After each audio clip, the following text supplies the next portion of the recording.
Good morning. I am here with the one and only Mike Gage. He's back. I'm back. Good morning, everyone. Glad to be back here and spend another hour with you and then get on with busy day planned. It's a busy weekend for us. So I've got I think I'm with the boys and girls soccer team today in their homecoming parade at Butte High School. So they're using my trailer, so they made a float out of it, and I guess I'm pulling them through the parade today for the homecoming parade. So that'll be fun. I'm heading there right after I get done here, and this weekend, you know what tomorrow is? Tomorrow's a big fundraiser at the depot from, was it 6 to 9? 6 to 9. 6 to 9 tomorrow. So I think that'll be a fantastic event, and you know, we hope to see a lot of folks, a lot of faces there. There's a lot of special little prizes and surprises there. Yeah, I've been out of town, so it's going to be a surprise to me as well. So I really don't know what all. I know some people have been putting a lot of work and time and effort into it, and but I don't have any idea what's going to be there, and probably until I get there tomorrow. So, but I've heard I'm going to be very pleasantly surprised. I believe you will. I do. You know, it's amazing. You've had a lot of group of people that have supported you from the beginning. And then, you know, midsummer, we joined the cast and crew supporting you, and now all these other folks are just coming together with so much support and so much encouragement behind your campaign. It's pretty amazing. Yeah, it's exciting. You know, I mean, you go from, I just think where we were back in March when I first filed, and how many wonderful people I've met, you know, that are wanting change, and we get calls or messages on Facebook every day of people wanting signs, and people coming up to you, you know, telling you hello, everybody, you know, when you're at the store or whatever, and so it's been fun. It's you got to meet just so many wonderful people here in Butte Silver Bow. So yeah, I'm looking forward to it. Yeah, it's been fun for me to see, this podcast take off and get legs under it. Folks are, you know, hey, what time's the episode going to be up? There's like a demand for it. It's also been really cool to see your signs all over town. Yeah. So congratulations to you on that. I mean, that's a lot of support. I mean, I've seen signs everywhere. That's awesome. Well, it's pretty funny. We put some big ones up the other day on a couple of buildings, and they look great. And then yesterday we got calls that we put up our wrong signs. And okay. So the big ones we put up weren't the big ones that we had. So those will be going up this weekend, the bigger ones, and we'll be taking the smaller ones down and putting them on some other buildings here in town. Okay. So, yeah, we got some big signs that we put up, and now they're just going to be bigger.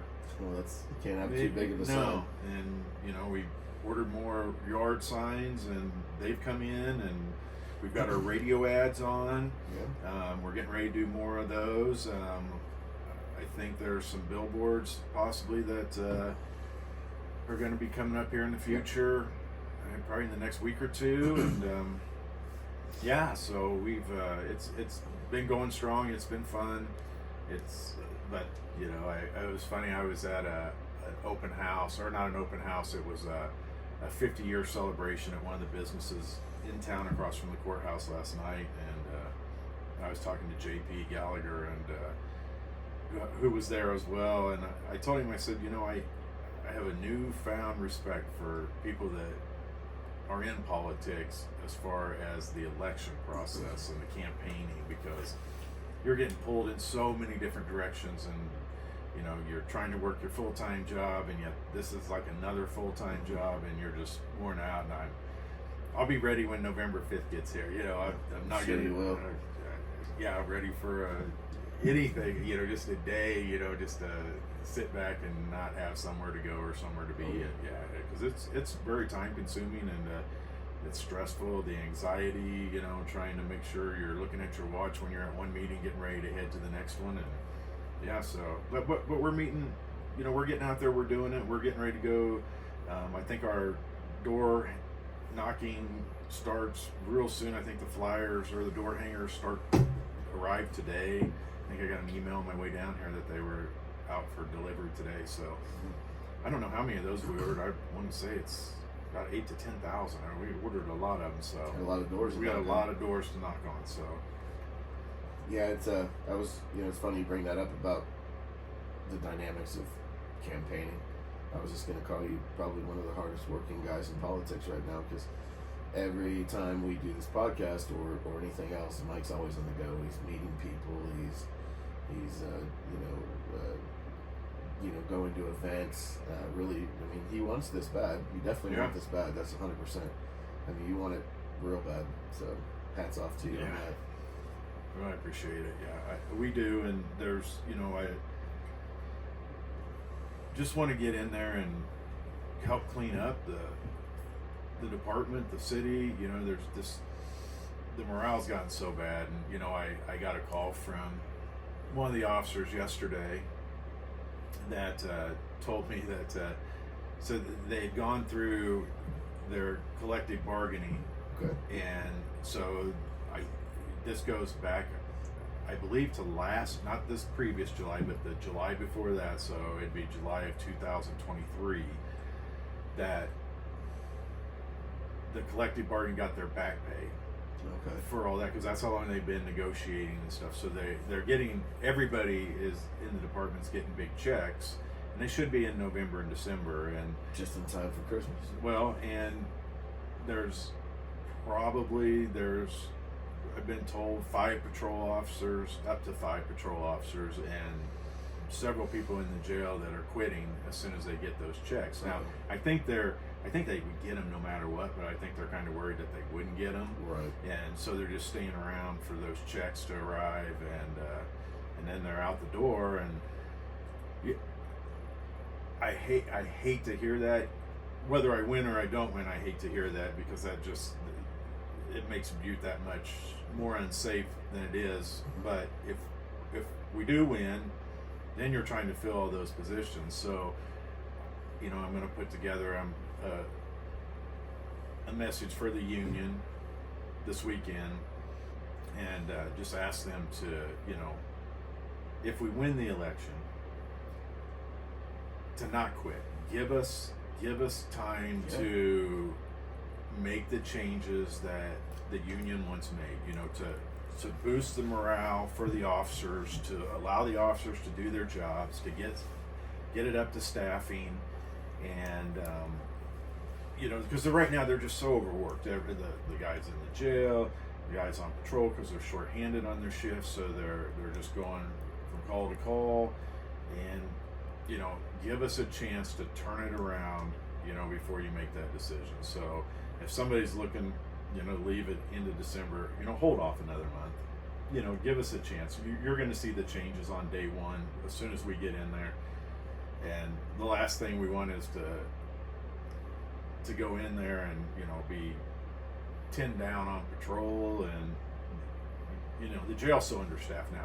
I get why those people are wanting to leave. I mean, you don't get any time off. You're constantly being forced to hold over, and that's a tough job. It's a tough gig, even when it's adequate. Yeah, I mean, it's let alone the way it is now. Yeah, overcrowded. People, unless you've worked in a correctional facility, they have no idea. I mean, that job is stressful, and you can make it fun, but boy, if you're shorthanded and you're trying to do everything, and you're supposed to be doing cell checks and all these things that you don't have time to do because you're booking in new inmates. You've got all this stuff going on, and yet that it's your Friday and you're going to be forced to hold over. Yeah. And I know last week, I believe it was, half the shift on Friday knew they were going to be told to hold over, so they just called in sick.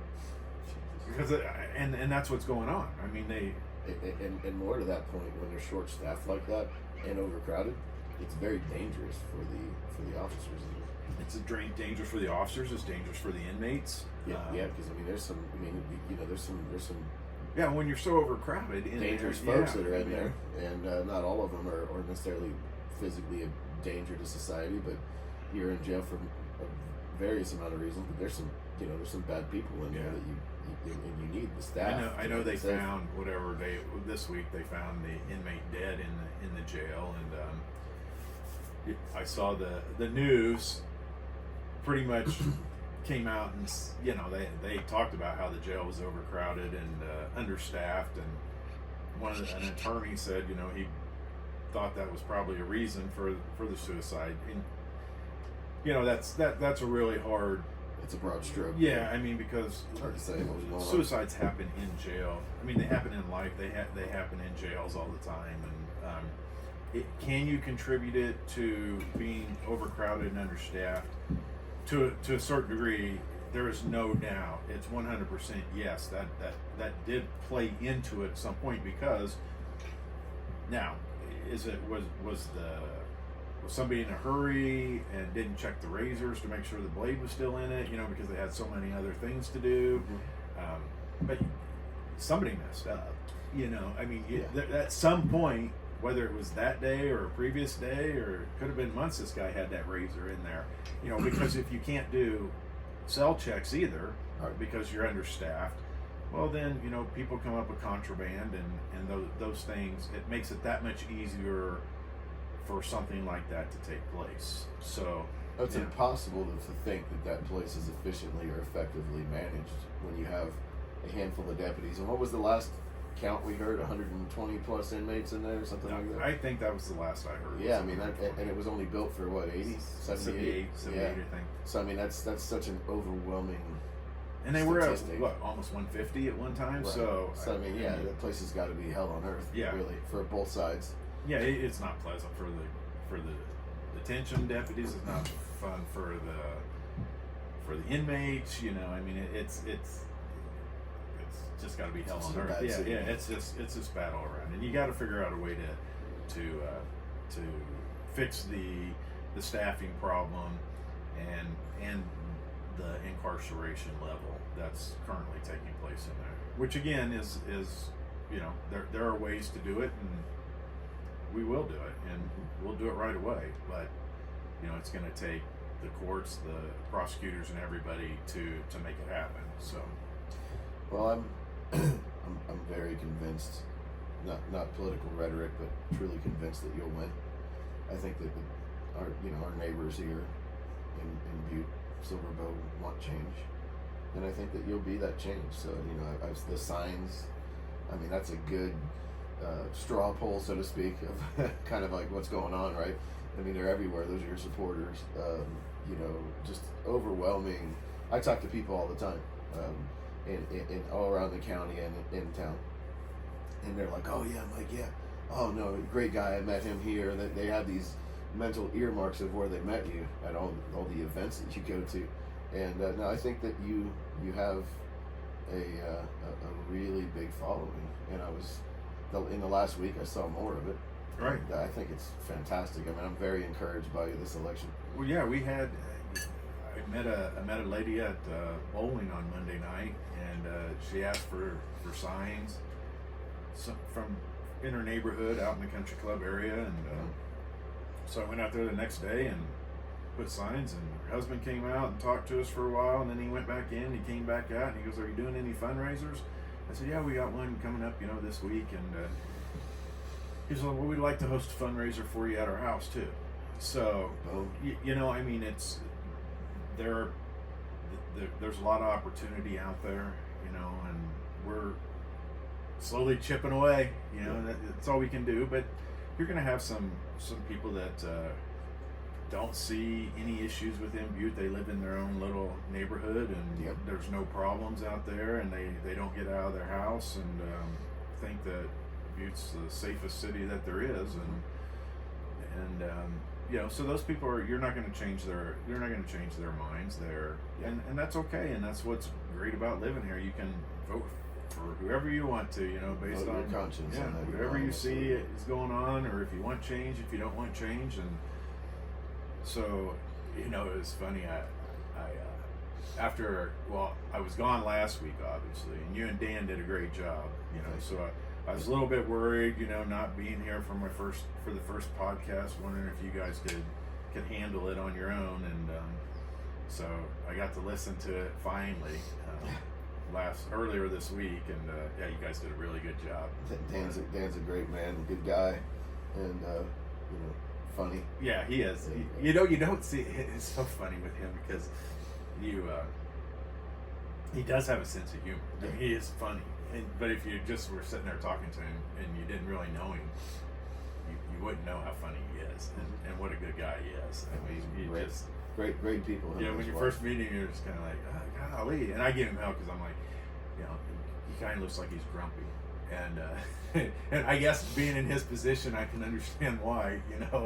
Where he's been treated like that for so long. But yes, sir. he is really a good dude, and he hasn't let that 24 years of back and forth and kind of being railroaded in the department. He hasn't let that ruin the man behind the badge. No, he's done a great job of that, and I think he's truly a wonderful person because of it. And he'll be a great leader. He'll be a fantastic leader. Yeah, I mean, and he's got his stuff together, and he knows what needs to be done.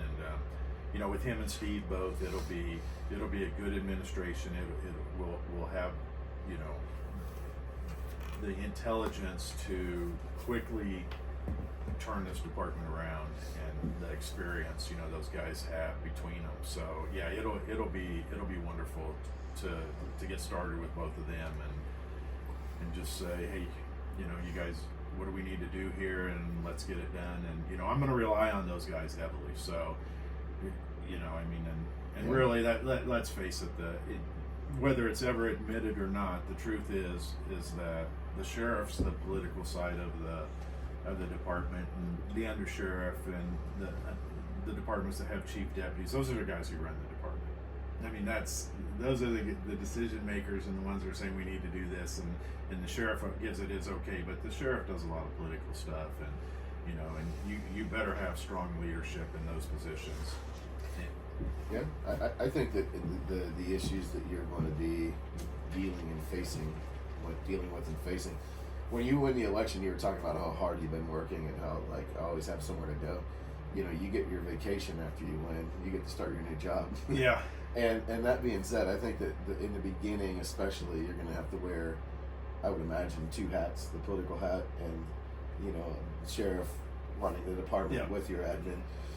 Only because you're going to have a lot of stuff to correct and undo.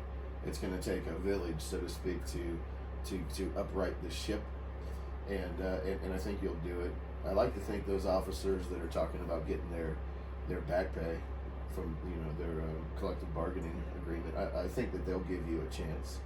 Why wouldn't they, right? I mean, even if you're absolutely miserable with the administration that's been managing you thus far, you're going to want to give the new guy a chance, because you're like, I gotta go look for a new job. I gotta go to interview at another department. They have to relocate and leave the area, maybe. There's all these factors that say, let me see what this guy's about. I mean, I guarantee you a lot of them have listened to this podcast. Oh, they yeah. So they already have an idea of who Mike Gage is. Oh yeah, they do. So it's perfectly reasonable to take the money and not run. Right. Take the money and continue business as usual, just to give you the benefit of the doubt of how you're going to improve their life and their career. Yeah, I want to get in there. I want to get them up to staff. I'm going to take a lot of the money that's being spent for ridiculous reasons on ridiculous things and put it towards training. Yeah. And Well, you're going to do great things here, Mike. I know you will. You're going to make this the department that it should have always been, and maybe was in the past, right? Right. I don't know. I don't know. Well, I can only imagine at one time it was much better than what it is now. But it's just been running to the ground here, and the guys.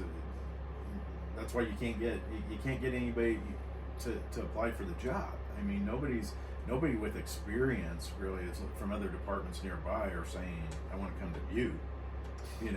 That's the problem. We've got guys within our department that are guys and gals both that are looking at other departments, and that's what we want to be. We want to be that department that other agencies around the state, people are saying, I want to go work for those guys. I want to work for somebody that lets us go out and do our job and be proactive, and instead of being reactive.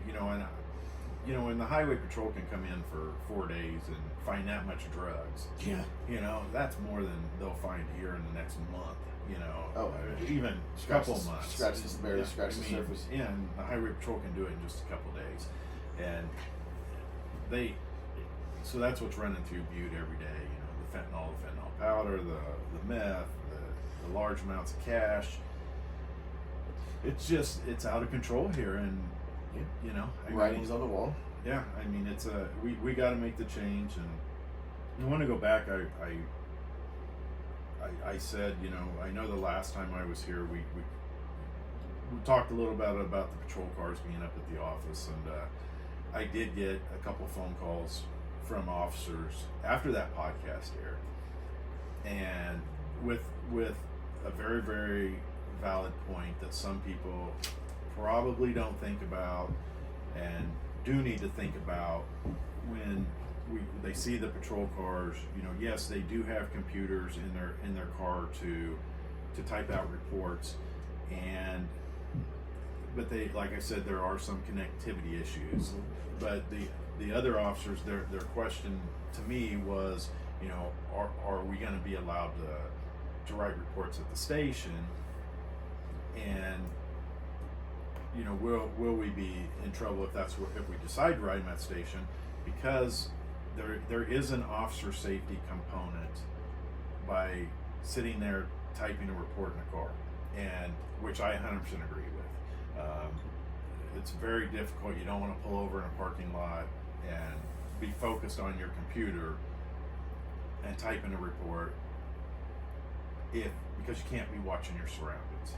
And in today's environment, with the officers being ambushed, you know, hasn't happened here, right? But it's happened in many jurisdictions where officers are being ambushed. Well, when you are writing a report and your head's down, you're looking at your computer, you're not able to concentrate on what's around you, and so there is a reason there that you would go to the station to write your reports. And sometimes, you know, and it's a little bit easier in daytime, you know, because you can kind of see what's around you a little bit while you're writing. But at nighttime, it's really difficult sometimes unless you can find a really safe place to park. Where, you know, we used to always look for, you know, where you're kind of surrounded by something on three sides, so only somebody could approach you from the front, and you can kind of keep an eye on that. But that was a little bit some of the feedback I got. And no, you know, you can write your reports at the station. We totally understand that. And so yeah, there's also probably a component of going to the station, getting out of your car. It's a stress relief. Right. Oh yeah. Break. It's like going into a restaurant and having dinner, just to take that time to. Well, and that's the problem. You know, the funny thing with being a police officer, you go in someplace to eat, and then it never ends up being a stress reliever, because then people are coming up talking to you, you know, complaining about this or that. You're like, good Lord, I just want to eat. But yeah. Well, there's also, like, and you said it, and it's not so much an issue here in Butte, but it's been an issue in many other cities. Officers ambushed at Starbucks in Seattle a few years back. Officer, I believe it was in Sacramento, California, had glass in his cheeseburger. I mean, the world has changed, and there's no more fear, or there's no more respect for law enforcement like there once was. Not completely gone, right? There's plenty of folks that still do, but by and large, there's a growing number of people that aren't afraid to challenge or murder officers. And apparently that factor of life in prison or capital punishment is no longer a deterrent. No, it's right. Not. So I totally get the concept on that. However, I think there's a balance between hammer and honey on that, right?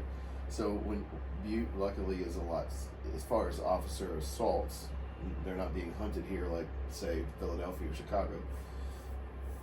But when there's a huge crime wave, and that's what's happening here, it's just the bodies aren't piling up yet from fentanyl like in other towns, but it'll happen. And then when the bodies start piling up from fentanyl overdoses, which is super easy to do, one-time use, bad batch of fentanyl, too much one thing or another in there, they're graveyard dead, right? Yep. It's piling up. So then that's when it becomes painfully evident to the citizens of how bad the problem is, when 25 of somebody's, you know, the town's people, loved ones, relatives, friends, neighbors are dead. It's like, oh my God, what's happening here? This wasn't like this a year ago. Well, it really was. It just hadn't swept through to that Well, capacity when it comes to drug use. I think I don't want to say it's covered up. No, it's 'Cause I definitely don't not know. covered up. It just hasn't happened yet. Well, it does To that degree. but I think we need to let the public know that, you know, when there are bodies found that we determine was a fentanyl overdose, we need to report it. You know, right. we need to let the public know That's true too, because there's a lot of stats that are. because I've heard a couple of bodies found this week. And when I say that, they could just be, you know, an ambulance being dispatched to a home where natural causes, who knows what. we don't know, Right. but we never do know, you know, and a lot of those, you know, you would never report on. But if it was a drug overdose, if it was determined it was a drug overdose, I think you need to report it and let the town know that, hey, this is happening here, and you know, it keeps people talking about it. And people need to keep talking about it so that the kids, the other people understand that, hey, it does happen here. It happens a lot more often than what we think. Mm-hmm. And if you're reporting it, then they can talk to the kids about it and keep continuing that conversation that you know, don't take medicine. If you weren't prescribed it by a doctor and somebody else has given it to you, don't take it, you know, because you don't know what's in it. Right. You don't, and Right. you don't know where that person got it from. And that's the problem. Right. Is kids just don't, you know, It's awareness, I'm not feeling good today, my back hurts, my leg hurts, oh, I've got this pill, you know, that I got for pain, and they take it. Mm-hmm. And not knowing that it didn't come from a pharmacy. Right. Well, when that fentanyl wave first started in America, and I first came across that in my job, I always thought it was, because that's how it was presented to me, as an addict. You know, somebody walked up, hey man, you got any fentanyl? And Right. it's really not. A great deal of their, and I was educated on that on the back end, a great deal of the death that occurs from that is absolutely, completely innocent. It was, like you said, Right. somebody's got, oh man, my knee's killing Yeah. me, or my shoulder, whatever, right? And they're like, hey, I got one of these. Well, they didn't get it from a pharmacy. They could have bought it from a neighborhood drug dealer who says, hey, I went to high school with this guy. I got Right. some pain pills. It's okay. Same stuff the pharmacy will give you. Thanks, bro. And then they pop it. Well, they mix that stuff Yep. with heroin and all this other junk now, and they're dead in one pill, and it makes them look like, oh, he died from a fentanyl overdose. You know Right. what that means? You know, it's just the whole thing is. Yeah, most of them It's hear about innocent are overdose. people Right. that didn't have any idea what they were taking, or they'd Right. taken it before and this one was dosed different. Exactly. You get one from a pharmacist that's from Pfizer or a major pharmaceutical company. Those are third-party tested. There's checks and balances in the chemistry that went into that. You get them from south of the border or China, where they traffic in. You have no idea what they put in that. I mean, all it's going to do is get you high to try to get you hooked, but it kills a good deal of the people that use it Right. because they're trying to get customers. Yeah. So they're putting all kinds of junk in there to make you come back for more. And you know, it's a problem that needs to be widely educated in the United States completely. Because right now, even you see moms going to Congress testifying, crying. Oh, My son, you know, took fentanyl and died. And it really, when you first look at it, it's easy to say, well, you know, you should have parented your son better. He was probably an addict, right? But it's really not the case Right. always. There needs to be better education on that in schools and, you know, summer camps and Boy Scouts and churches, Yeah, wherever there's you've youth. got to get back in the schools, and you got to get the kids aware early of the dangers that are out there, and that, you know, that police again are your friends, you know, because if you get into schools now, you can change the next generation. Of course. I mean, the current generation, yeah, they may not have respect for police, and you know, I saw that back in the 90s and early 2000s. It was going downhill. But you get back into schools and you start changing the next generation to think differently. 100%. And You also get your future officers there. yeah, too. and understand that the police are there to help you when you need it, and you start building that respect back up.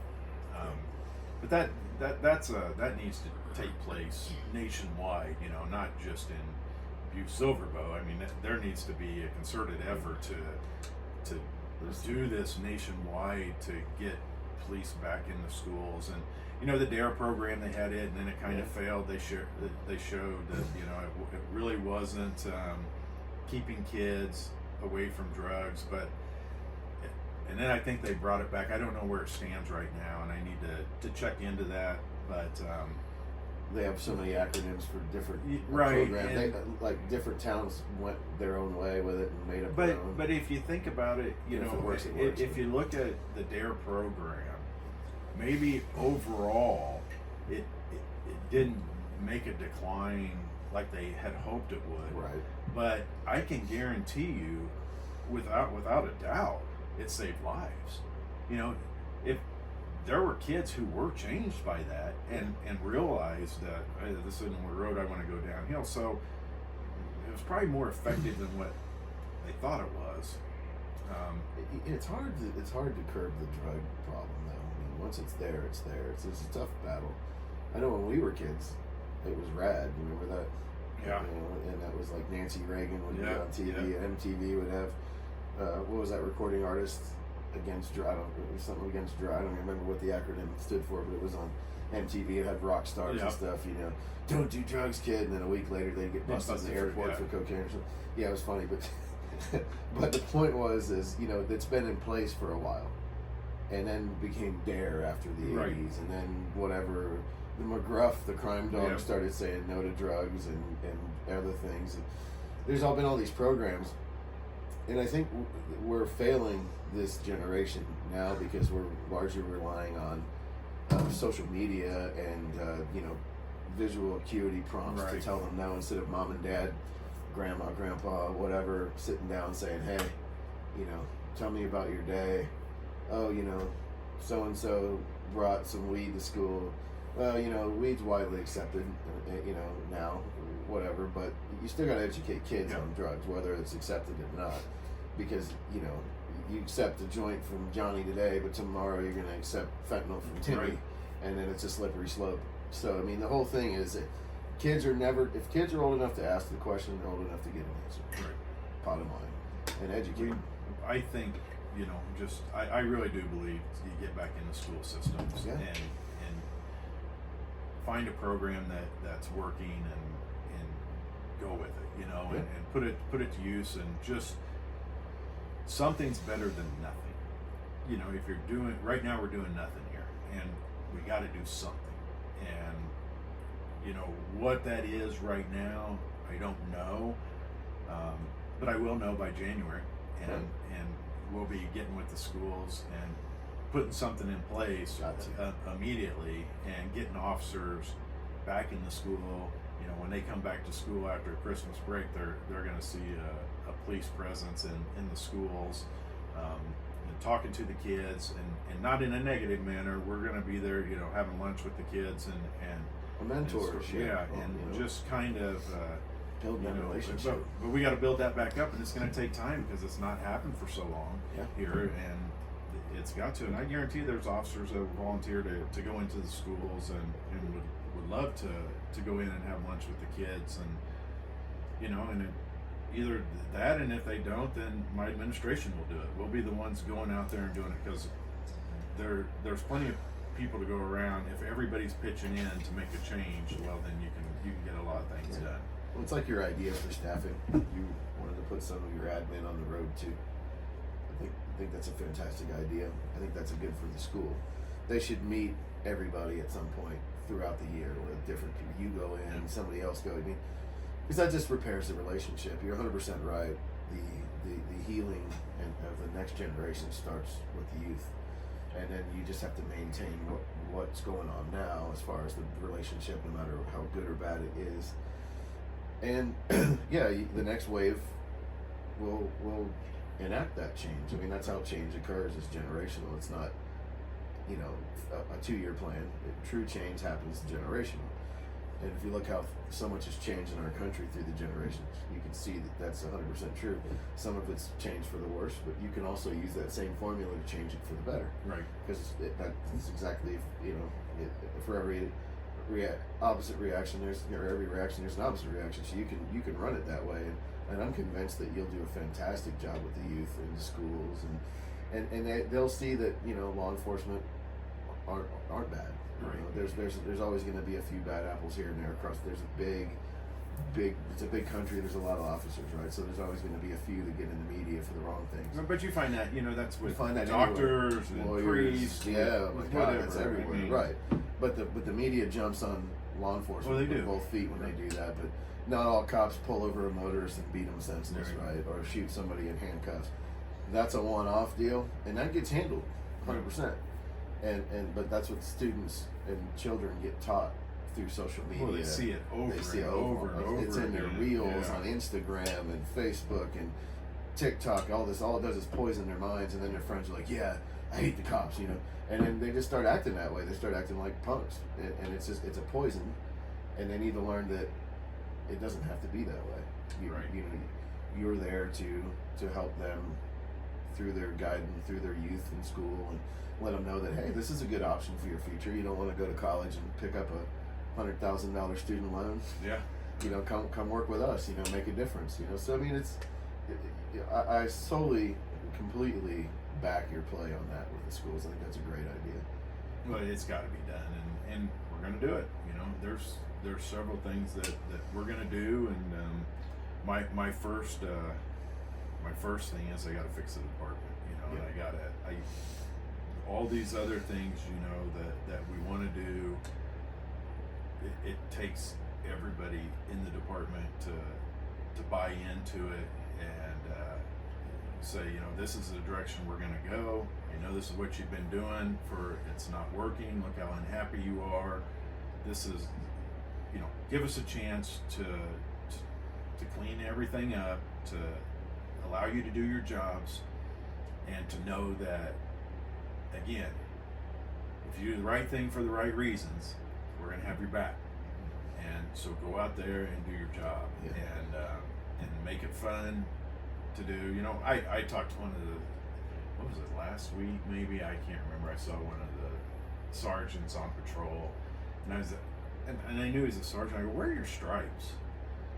And we don't wear them on our uniform. Well, why not? And I said, well, I think it had been like since 2016 or 17, I think, was the last sergeant that wore stripes on their uniform. They had the collar brass, but you need those people to stand out. When they get on scene, right. Hey, I'm a supervisor. Right. That's the guy. That's the person in charge. Yeah. And they said, well, yeah, we should have it on our car too. And I had never noticed. I'm like, you don't? I mean, like all our cars had, if you were a supervisor, it said supervisor on the car. Right. I mean, so it gives that, when that car pulls up, that's people know, okay, this is the guy that's in charge, and of this, and he's here, and Did he offer any explanation of why in 2017 that just poof stopped? No, he said one of them was the last sergeant. I think they said Kilmer or somebody was the last sergeant that they can remember wearing stripes on their uniform. So it's just one day they got new shirts and stopped getting them embroidered with the. Okay. Yeah, and they just took the patches off, the stripes off, and you get to make all those changes. Yeah, and of course those are easy changes, but they do affect officer morale. I mean, if you get, when you sergeants, they want to have that stuff. You put supervisor on the car. You worked hard for that public to position. know. Yeah, I mean, I don't know why you wouldn't wear stripes. It was confusing to me, and I guess I had never noticed it. On one day, I just saw it on the collar brass and then didn't see. But you got people with different patches on. You've got. Maybe that's why I think that I never see the administration in the street, because maybe they are. They're just wearing the standard uniform. I mean, I've seen some people have some patches on their shoulders. Some people have a different patch on their shoulder. Yeah, I've some seen that. people, I'm like, what is going on? When I've seen the different patches, I was like, is that from another agency? It kind of threw me off. I'm like, what is that? Yeah, I've seen them. Yeah, I don't. It's like, no, we're gonna have a standard uniform. That's confusing. Yeah. And speaking of uniforms, can you Can you issue Dan Murphy a uniform with a pair of shorts? Jeez. He loves shorts. And his his little sandals or Oh, yeah, whatever. get him a Miami Birkenstocks or PD uniform if we with black shorts, some flip flops. Did he wear shorts to this last week? And it was 38 degrees, and you know how windy it gets out Yeah. here? Wind was blowing like a champ, 30 something degrees. Boy walked up in shorts and a t-shirt, Good flip flops. Don't call them flip flops. They're sandals because I've seen him when he'll get mad at they're not flip flops. They're Birkenstocks or something. I'm like, I'm like, what? Yeah, I would stick with flip flops if I were you. We'll talk later about the Birkenstock thing though. Yeah. Yeah, no, he did, man. That dude's a beast. I was like, I wasn't dressed for like Arctic fishing or anything, but I was wearing like a flannel shirt and some jeans because it was a little chilly. And boy walks up, flip flop. Oh, sorry. Did he make? Did you shorts. turn the heat? Have to turn the heater on for him, or you? I already had it going, okay. and he's like, that's fine. I got used to doing that for you, and it does feel better because it gets chilly. But point is though, let's get him a black shorts. Like the bicycle patrol, like Miami Beach. Yeah. You see a Baywatch, that. Yeah, get him some spandex bicycle. Oh, let's not do that one. We have to look out for the public, Mike. We can't do that. No, it's funny is I wonder if he would wear that though in the winter. Dan probably, yeah, he probably would. Get a blizzard, 20 below. Here comes Officer Murphy. Well, I've seen in the shorts. Well, if you look at some of the uniforms, like they're different colors too. I mean, I thought it was just like a dry cleaning issue or faded or whatever. But well, some of them say they're faded. Some of them say some people have really dirty uniforms. Yeah, black. And you get like we need to get where everybody looks somewhat the same. Or all the way. Yeah, I mean, it's called uniform. Yeah, that's crazy. You got, like I said, you got little things to do, and you got big things to do, and they're all in between. That's what I told the union. I'm like, if you guys want to wear beards, wear beards. I don't care. If you want to wear hats, wear hats. I don't care. This is if that's what I'm going to be focused on, then we're not going to be able to make the changes we need to make. Right. If you're going to micromanage to that degree, it's just going to be a mess, and that's what it is. I'm like, hey, look professional. Yeah, if you want to wear a beard, wear a beard. But take care of it. Take care of it. Right. Make it look good. I don't care. If you want to wear your hat, wear your hat. Don't wear it in the courthouse, but otherwise wear your hat and get out there and do your job. I don't. I'm not gonna. I've got too many big things that need to be changed to worry about. I need to get everybody on board, get us moving in the right direction, and fix the issues in Butte Silver Bow that need to be fixed. 100%. We get it staffed up. We're again. These guys. I think they're deputized as sheriffs. I think they're city police. They're city police officers, but they're deputized by the sheriff to be able to work the county area. I think's how it works to some degree. Patrol the county. Again, I only ever see highway patrol anywhere outside of. It is Butte Silver Bow police or Butte. I only ever see highway patrol or state police anywhere outside of Rocker. Yeah. It's like that's the bubble that it ends. Like there's an invisible barrier. Have you thought about deputizing certain, like maybe a division of deputies to patrol the county? I gotta see. So I don't necessarily know that that's necessary to do. I've looked at the reserve program and things like that, but as far as having deputies, I don't know how you would get that. And again, you have to look at you have to pay them different. So I believe with the collective bargaining and everything that goes on with the state, in the unions, I believe sheriffs, deputies are on a different pay scale. There was state pension, and then the cities with the PDs with the city pension. Yeah, there's something different within the pay scale there. I think, I could be wrong. I could be completely backwards here, but I think if they get paid as deputies, they may get paid more. I'm not 100% sure on that, but yeah. So I'm not 100% sure on that. But again, they patrol they're supposed to be patrolling all of Silver Bow County. That's the agreement that was made, and that doesn't happen. We know it doesn't happen. The officers will tell you it doesn't happen, and that they're supposed to stay in Butte. And so if somebody calls 911 and say Melrose, and there's somebody they need law enforcement, who responds to that? Butte would send somebody from the city down to handle it. That's when they can go outside the city limits. Oh, so they have to be called to a specific. Correct. This patrol. No. Could they call for mutual aid from highway patrol to take the call because they're always sitting on the interstate? Oh, doing their job. Depending on yes, that, and you would do that. Whether they're whoever's closer. Right. I mean, the relationship. Well, we're gonna make that. We're gonna make it so yes, that we're gonna have a very good relationship with the highway patrol and all that, so that we can. I've talked to several troopers. They'd be more than willing to help out in answering calls in Butte when they're blacked out, And right now that's not done. You should have a good relationship. Yeah. You got to cover each other's back. The thing with I'll use Melrose because that's a pretty decent outpost from Butte.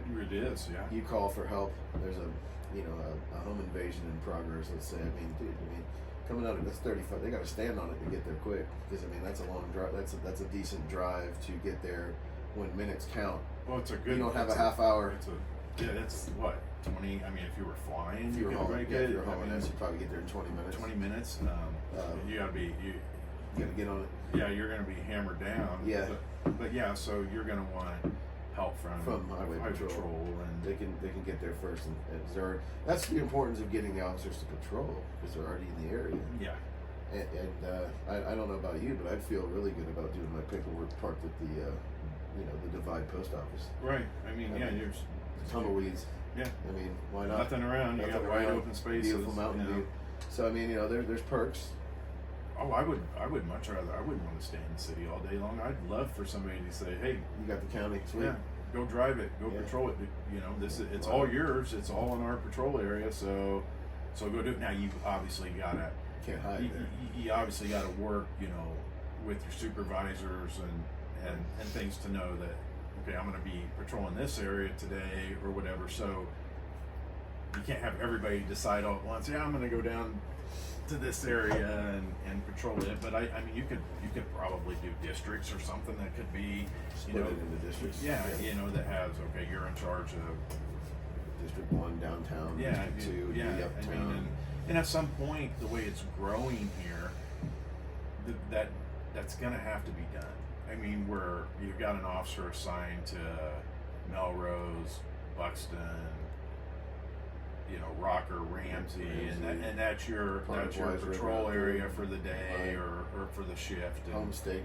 Yeah, so eventually you're going to have to move into that just because of the way it's growing. You're going to need officers out there patrolling and every day. Who patrols the airport you carry? We have 2 commercial flights a day. Does anybody? I think they have their own security. They have their own security at the airport. Yeah.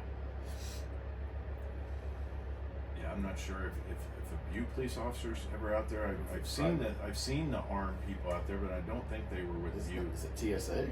Yeah, I'm not sure who it is. I'm not sure who it is. It's only a couple flights. They still need security there. Yeah, there is somebody out there. I just don't know. I just don't know. Yeah, that's good. Who they work for. Didn't know if that would fall back on you. I'm not sure on that one. No, I don't know.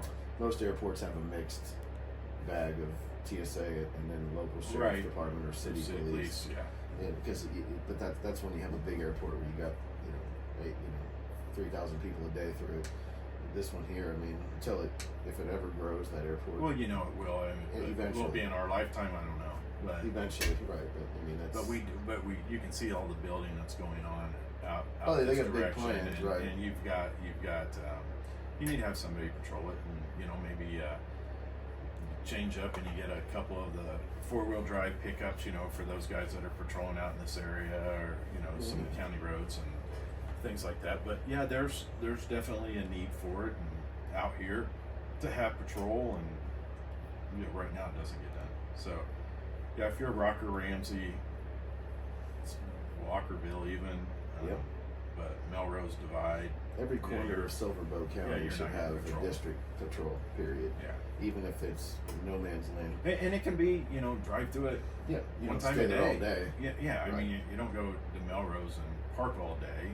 You've got other things to do, but you're at least seen in those areas to deter, Of course. some crime in those areas. But those are simple things to do. Those are really easy. And I guarantee you, there's officers in the city force that would say, man, if given my choice, I'd rather be patrolling outside the city. Of course.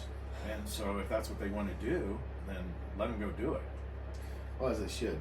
I mean, you never know where there could be a need. It doesn't always have to be crime related. Could be somebody, in a Ramsey or somebody in the area, just, they have a traffic accident and nobody's around. And, you happen to patrol it, you see it, call for EMS, or, could be a house fire and law enforcement's there first, I mean, there's lots of good reasons to be visible in the community. And, shake hands and talk to the old timers that Right. are walking around and going to the hardware store, it's good rapport. Let them know you're there and you got their interest. Yeah. That's all. Yeah, well, that's something we'll take care of real quickly. And most of these things that need to be done are really, really simple fixes. And they don't cost any extra money. I mean, it's not like we're going in asking for more money for the budget. I believe that the money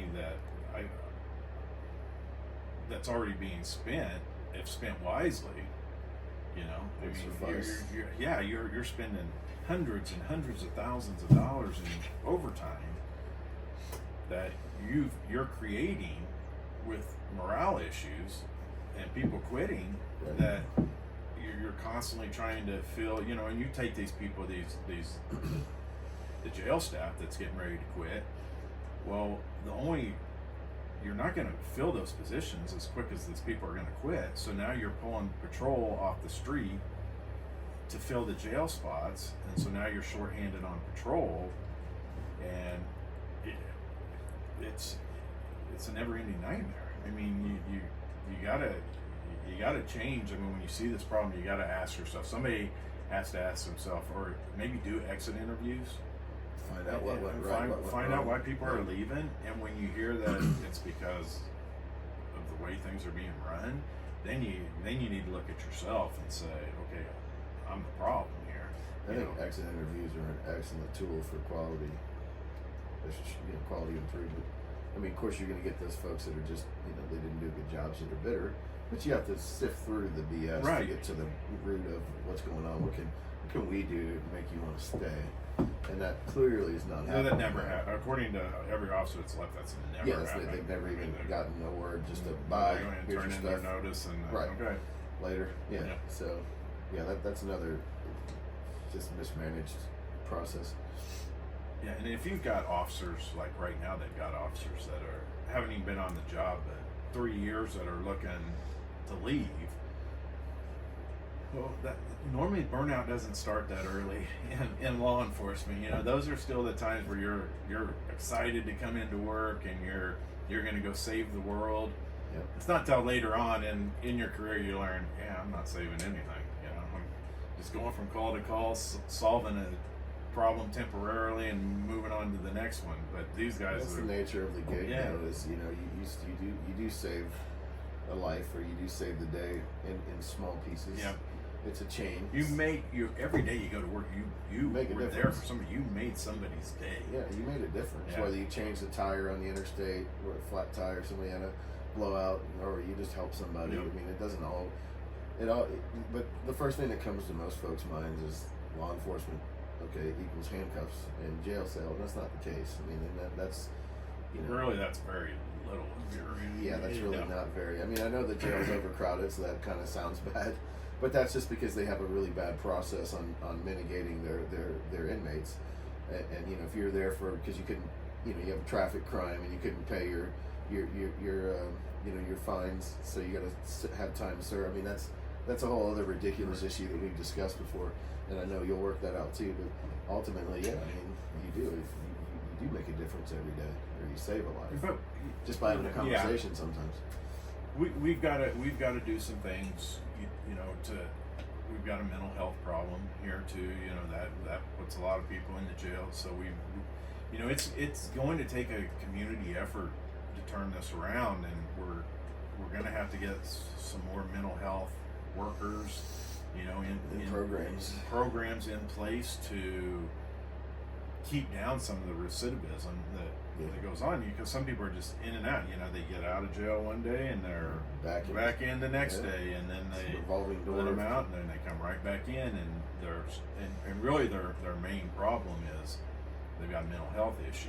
And now take that, you got to look at, okay, is their mental health drug related mental health? Well, that's the chicken or the egg. Yeah, that's a whole different scenario. Then they're causing their own problems. Sometimes it's a chicken before the egg. You know, but some people are just mentally ill. Exactly. At this point, it doesn't matter. Just get them help, get it fixed, get them down. You know, get them on with their life, get them off that treadmill. Yeah, well, and that's what it is. Cycle.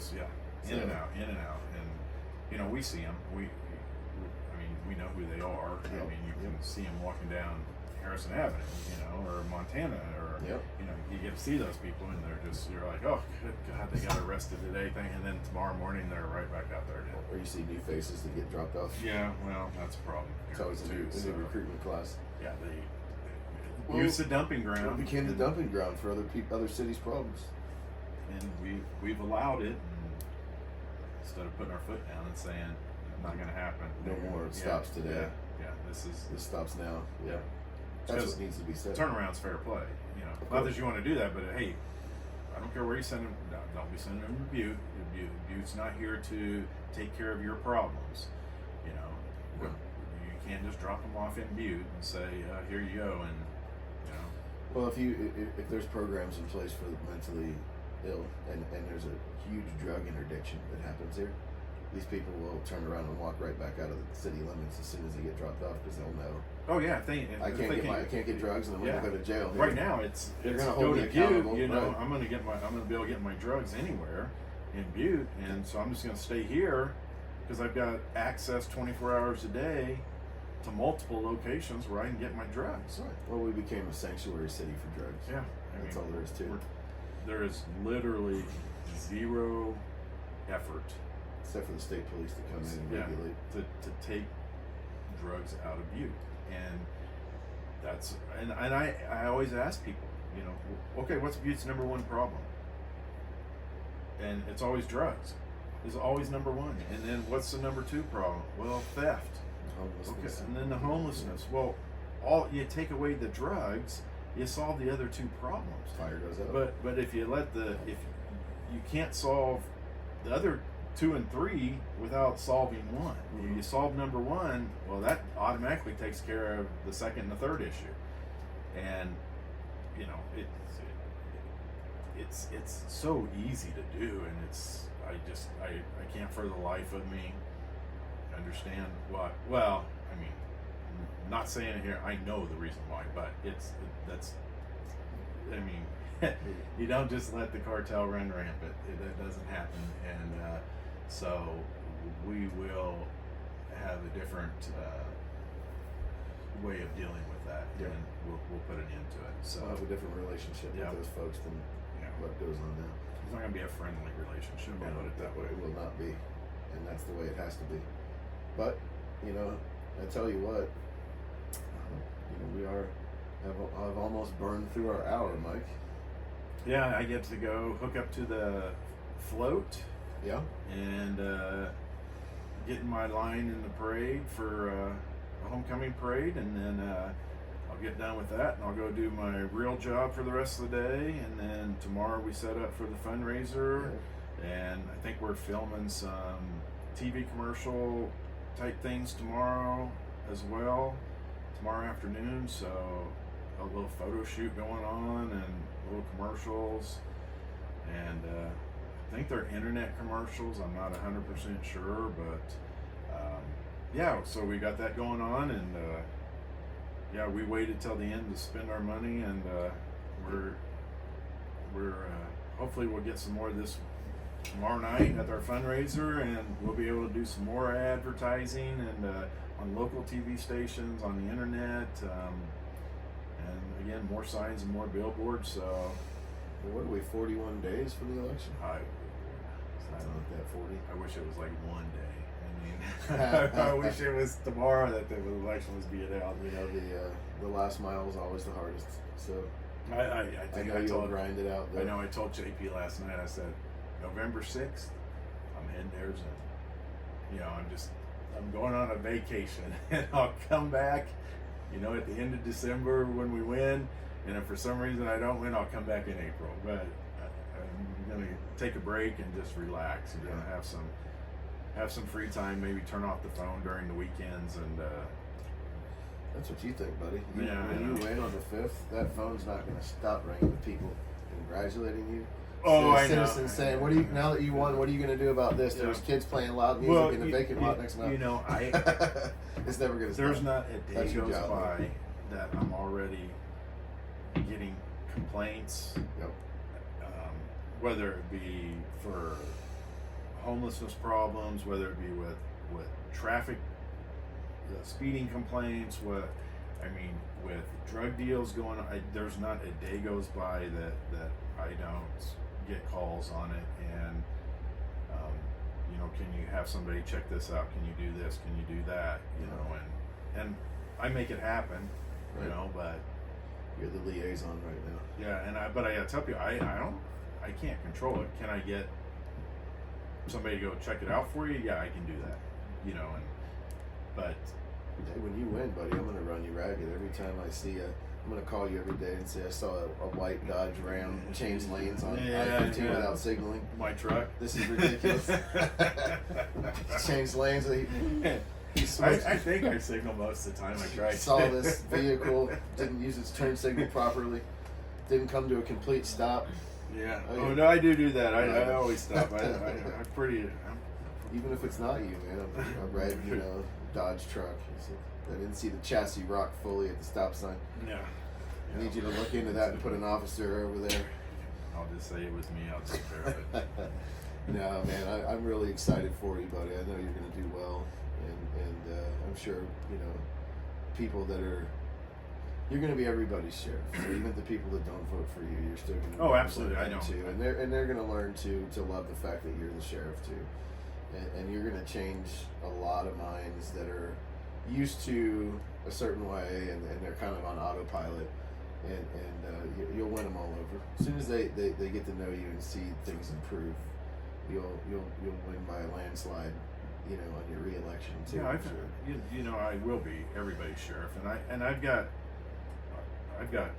people that I consider friends that came up to me and told me that, hey, I wish you luck in this. You'll do a great job, but I've been friends with the current sheriff since school, and I'm gonna let him put a sign in my yard. And that's okay. Hey, you know what? That's perfectly fine. That's not gonna affect our friendship. It doesn't matter to me. It just doesn't. And I probably have. There's people with his signs in their yard that have reached out to me that, well, he's a friend, but I want you to know he's got a sign, but we're voting for you. And I don't even know him. I don't even know these people. And they message me and they just say, hey, we've got, but then again, that I look at it and I'm like, there's probably people that have my signs out there that for whatever reason they wanted one of my signs, they're friends with whatever, that are voting for him. That's just the way it goes. They want to know. You don't know, and that that's okay. I mean, me personally, if somebody's my friend and they don't vote for me, I'm ghosting them. Yeah. I'm never talking to them. Yeah, I just don't care. It's they run out of gas and I see them, I'm driving right to them. Yeah, if you look at the, maybe they don't want to be retaliated against. So there's probably some fear factors in there. So I'm okay with it. Hey, do what you got to do. I'm voting for you, but you saw my Ed Lester building out here. Well, I got to get going for the day. I got to go pick up these high school kids and man, put them in the parade today. So where's the parade route? I don't even know. It's probably near the high school. I have no idea. I was. They asked me. I don't even know Wednesday. Oh wow! If they could use my trailer, and then yesterday I got a call, said, hey, don't forget to have the trailer up at up there tomorrow at 3 o'clock, and I'm like, up where at 3 o'clock? I didn't even know, where I was supposed to take it, and so I took it up, and then and it wasn't until last night that I knew what time the parade was today, because I'm just so busy running, and somebody said, okay, you got to be there at 10:45 to pick up the trailer, you got to be parked at 11:30, and the parade starts at noon. Yep. So I'm like, okay, I'll be there. Wow. Well, good luck with that today. Yeah. Hopefully nobody will get hurt on the trailer. That's what I'm worried about. So Should hand out waivers, release it lightly. I didn't even know there was going to be people on. I thought it was just like a float. You They were give them all making my helmets trailer. and all Well, those now I got people riding on the trailer, It should be fun. and I'm like, oh, okay. So this is the girls soccer team. Oh no, it's the girls and boys and girls soccer team. And I'm like, well, how many people? And they sent me, there could be like 30 people. I'm like, it's a 16-foot flatbed trailer. What are they gonna do? Or they can't stand. Just put some hay bales in there and have them sit Well, on. I don't know. I'm gonna go see what World's biggest hay I'm ride. gonna go see what we've got going on here, and then maybe I'll run it back to the house and grab a few bales of hay for people to sit on or Yeah. whatever. Yeah, So, I mean, it should be fine. There's no alcohol involved. They're No. high school kids. Usually that kind of shenanigans only happens in parades with drinking where they fall out of it. yeah. But, well, Mike, super proud of all the hard work you put in. We all are. All of your supporters. For all you listeners, November 5th, Mike Gage for sheriff. Make it happen. Let's get this change going here. So, Let's get it done. yeah, man. Yeah. And meanwhile, last mile's the hardest. Keep Yeah. grinding. I know you will. Oh, absolutely. I know you will, and you're probably not going to have a very long vacation, buddy, because you're going to have to get back here and start I'll draining. make the most of it. Draining the Even swamp. if it's only 1 week, if that's all I can get away. Well, with. you've earned it Yeah. 100%, and I think all the folks that vote for you will say, yeah, he needs some time away, and just to get a vacation, and we're excited, and I know your name will be on that glass door before you know it. Well, we're hoping. We're So. hoping. So. All right, buddy. Yeah, we'll see you next Friday then, and Have a great weekend. and so I missed episode 11, so this is 12. So this is 12. This is 12, Okay, yep. so Dan and I brought it home on 11. yeah, you guys did good. I'm And, proud of Murph. He did a good job. So I'm definitely lobbying for his uniform shorts, though, just so you know. Dan, I got your back, brother. I'll see you all next week. Take care.